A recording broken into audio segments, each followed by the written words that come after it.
হাঁটাহাঁটি করা এখন আর শহরের মানুষের একচেটিয়া বিষয় না, এখন গ্রামের মানুষ প্রচুর হাঁটে। হাঁটাহাঁটি বিষয়ে ঈশ্বরচন্দ্র বিদ্যাসাগরের অনেক কিংবদন্তি আছে। ঈশ্বরচন্দ্র বিদ্যাসাগর খুব হাঁটতেন, সে কলকাতা শহরের এ প্রান্ত থেকে ও প্রান্ত হাঁটতেন। ঠিক কি কারণে হাঁটতেন জানি না, অথবা জানা যায় কিনা তাও জানি না।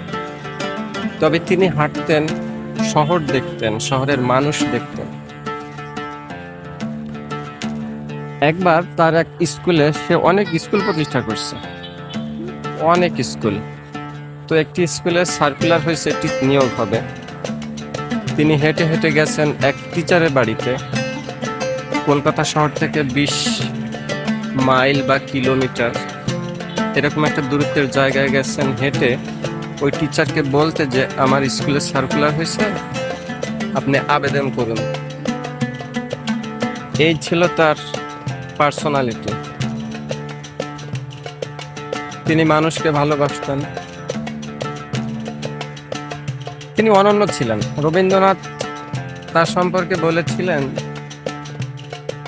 আশ্চর্যের বিষয় 4 কোটি বাঙালির মধ্যে কিভাবে ভগবান একজন মানুষ সৃষ্টি করেছিলেন।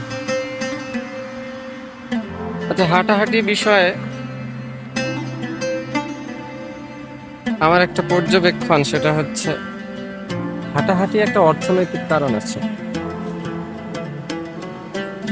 এক সময় মানুষ হাঁটতো, রাস্তাঘাট ছিল না, হাঁটতে বাধ্য হতো। হেঁটে হেঁটে বাজার যেত, হেঁটে হেঁটে আত্মীয় স্বজনের বাসায় যেত, কারণ রাস্তাঘাট ছিল না। আর এখন মানুষ হাঁটে, এটা একটা অর্থনৈতিক কারণ।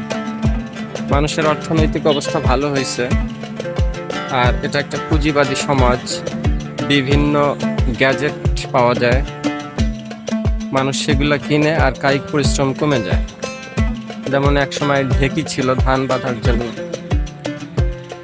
আবার ধান মাড়াই করার জন্য, ধান কাটার জন্য, সবকিছুর জন্য কৃষক নরনারী উভয়কেই কায়িক পরিশ্রম করতে হতো। কিন্তু এখন আর এগুলো করতে হয় না। যেহেতু কায়িক পরিশ্রম করতে হয় না, এ কারণে এখন তাকে হেঁটে হেঁটে সেই পরিশ্রমটা করতে হচ্ছে।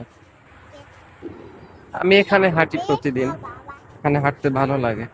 যতটা না আমার ইচ্ছা, তার চেয়ে বেশি হচ্ছে এই খুদে যোদ্ধাদের কারণ।